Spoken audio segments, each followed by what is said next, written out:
आदरणीय प्रधानमंत्री जिंदाबाद। साथियों, आज का ये दिन मेरे लिए मिश्रित भावनाओं से भरा हुआ है, जहां एक तरफ लोक जनशक्ति पार्टी रामविलास की तरफ से एनडीए का समर्थित प्रत्याशी हाजीपुर की धरती, हाजीपुर की लोकसभा से घोषित होने पर जहां इस बात का उत्साह है, तो वहीं ये बात मुझे भावुक भी करती है कि हाजीपुर की ये धरती हमेशा मेरे नेता, मेरे पिता आदरणीय रामविलास पासवान जी के नाम से जानी जाती थी। मेरे पिता का नाम हाजीपुर की महान जनता की वजह से देश में, दुनिया में जाना जाता था। आज जब वो हमारे बीच नहीं है, यकीनन ये पल मुझे भावुक करता है, पर आज मेरा हिम्मत आप बढ़ाते हैं और मेरे लिए मेरे प्रधानमंत्री जी का यहाँ आना, इससे पहले मेरे पिता, मेरे नेता आदरणीय रामविलास पासवान जी के लिए भी प्रधानमंत्री यहाँ पर आए थे, और आज जब वो यहाँ पर आए हैं, उन्होंने एक पिता की कमी को मेरे अभिभावक के रूप में पूरा करने का उन्होंने काम किया। एक बार जोरदार ताली आप लोग प्रधानमंत्री जी के स्वागत में यहाँ पर बजा। साथियों, मेरे लिए आज हाजीपुर की धरती किसी पवित्र संगम से कम नहीं है। आज यहाँ पर 3 ऐसी मजबूत शक्तियां मौजूद हैं, जिन्होंने मेरे पिता के जाने के बाद मेरे कठिन समय में मुझे संभालने का काम किया, मेरा संरक्षण करने का काम किया। भले वो मेरी माता रीना पासवान जी हो, मेरे प्रधानमंत्री आदरणीय नरेंद्र मोदी जी हो, और आप सब हाजीपुर की महान जनता, आप लोगों की वजह से ही आज चिराग पासवान का अस्तित्व है। आप लोगों की वजह से ही आज चिराग पासवान आप लोगों के बीच मौजूद हो पाया।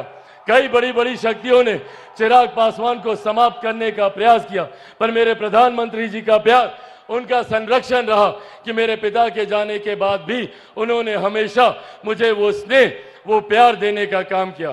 साथियों, आज ये राजनीतिक मंच नहीं है, मेरे लिए आप सब परिवार के सदस्य की तरह हैं।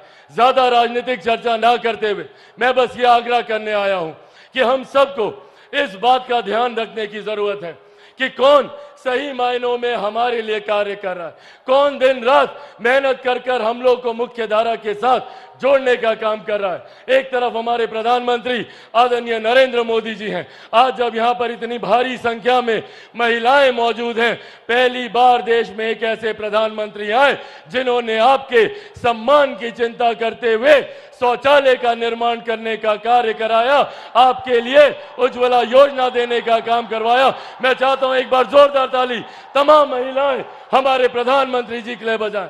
आज पहली बार देश में एक ऐसे प्रधानमंत्री जिन्होंने इस बात की चिंता की कि अगर घर पे कोई बीमारी आए तो वो व्यक्ति अपनी जमीन जायदाद गिरवी ना रखनी पड़े, महिलाओं के जेवर को बेचने की नौबत ना आए। प्रधानमंत्री जी ने आयुष्मान योजना के तहत 5-5 लाख रुपए का मुफ्त इलाज हर गरीब परिवार को देने का उन्होंने प्रावधान बनाया। आज देश की, दुनिया की सबसे बड़ी गरीब कल्याण की योजना जिस पर हम सबको गर्व होता है, और इसका श्रेय मैं मेरे नेता, मेरे पिता आदरणीय रामविलास पासवान जी को भी दूंगा। प्रधानमंत्री जी जानते हैं, उस वक्त उनका खुद का स्वास्थ्य खराब था, पर प्रधानमंत्री जी की सोच को धरातल पर उतारने के लिए प्रधानमंत्री गरीब जन कल्याण अन्न योजना के तहत आज भी देश में 81 करोड़ लोगों को मुफ्त में राशन दिया जा रहा है। ये सोच हमारे प्रधानमंत्री आदरणीय नरेंद्र मोदी जी की है। जहां हमारी सरकार ने सरहद से सीमाओं को सुरक्षित रखा, अंतरिक्ष के माध्यम से विकास के कार्यों को गति दी, जहां किसान सम्मान निधि के माध्यम से हर गरीब, हर मजदूर की चिंता करने का प्रधानमंत्री जी ने कार्य किया, तो वहीं आज भी कुछ विपक्षी दल के नेता हैं जो आप लोगों के बीच, हम लोगों के बीच घूम घूम कर भ्रम फैलाने का कार्य कर रहे हैं। कौन है ये लोग? ये वही लोग हैं जो 90 के दशक में लाठी में तेल पिलाने का काम करते थे। ये वही लोग हैं जो आप लोगों की नौकरी के बदले में जमीन लिखवाने का काम करते थे, और अब तो इन्होंने विधिवत तरीके से इस योजना को अंजाम देने का प्रावधान बनाना शुरू कर दिया है। इनहेरिटेंस टैक्स के माध्यम से अब विरासत पर टैक्स लगाने की सोच कांग्रेस और राजद के नेता करने जा रहे हैं। आप लोगों की जितनी जमीन है, चाची, आप लोगों का जितना गहना जेवर होगा ना, कांग्रेस और राजद का लोग आएगा उसका 55% अपने खजाने में ले मिलेगा। ये हम लोग को याद रखने की जरूरत है कि किस तरीके से हम लोगों का थोड़ी बहुत संपत्ति जो भी अर्जित की गरीब किसान, गरीब मजदूर या महिलाओं ने, उसको भी हड़पने की सोच कांग्रेस और राजद के लोग रखते हैं और भ्रम फैलाने का ये लोग काम करते हैं, झूठ बोलने की बात करते हैं। कभी कहेंगे संविधान खत्म हो जाएगा, कभी कहेंगे आरक्षण समाप्त हो जाएगा, तो कभी कहेंगे कि लोकतंत्र की हत्या हो जाएगी। ये लोग लोकतंत्र की बात करेंगे जिन्होंने सन 75 में आपातकाल लगाकर सही मायनों में लोकतंत्र की हत्या करने का काम किया।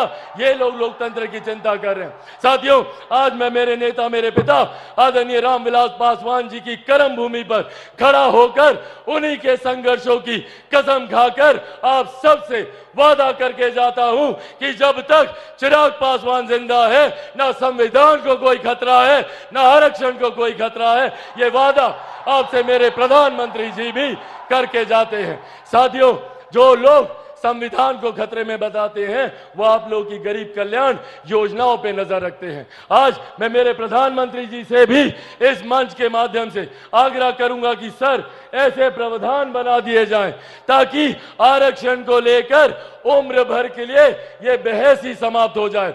संविधान की धाराओं का, कानून की धाराओं का इस्तेमाल कर कर जो लोग बार बार आरक्षण, संविधान को लेकर भ्रम फैलाते हैं, उसकी चर्चा ही पूरी तरीके से समाप्त कर दी जाए। ऐसे प्रावधान प्रधानमंत्री जी आने वाले दिनों में आरक्षण और संविधान को लेकर करें, ये मैं अपेक्षा रखता हूं। और अंत में साथियों, बस इतना कहूंगा कि अगर ये लोग आए तो खतरा हम लोग की गरीब कल्याण योजनाओं को है।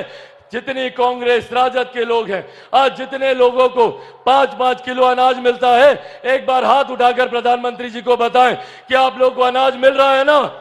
जिनको मिल रहा हाथ उठाकर बताएं। अगर कांग्रेस के लोग आए, राजद के लोग आए, तो ये लोग ये अनाज मिलना बंद करा देंगे। आयुष्मान योजना को ये लोग बंद करा देंगे, क्योंकि ये लोग चाहते हैं कि गरीब गरीब रहे। और दूसरी तरफ हमारे प्रधानमंत्री जी ने 2047 तक भारत को एक विकसित देश बनाने का लक्ष्य रखा है। आइए हम सब मिलकर प्रधानमंत्री जी के इस लक्ष्य में अपना महत्वपूर्ण योगदान दें और एक बार अंत में जोरदार ऐसी ताली बजाइए कि हम सबको, प्रधानमंत्री जी को हम सब विश्वास दिला सके कि बिहार से 40 की 40 सीटें हम लोग प्रधानमंत्री जी को देने जा रहे हैं। जोरदार ताली से आदरणीय प्रधानमंत्री जिंदाबाद, आदरणीय प्रधानमंत्री जिंदाबाद। अंत में साथियों, पुनः मेरे पिता की इस धरती को मैं नमन करते हुए अपने पिता को एक बार फिर से इस मन से श्रद्धांजलि देता हूं।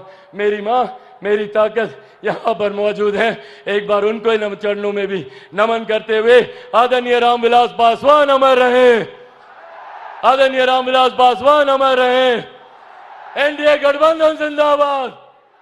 बहुत बहुत धन्यवाद साथियों, जय हिंद।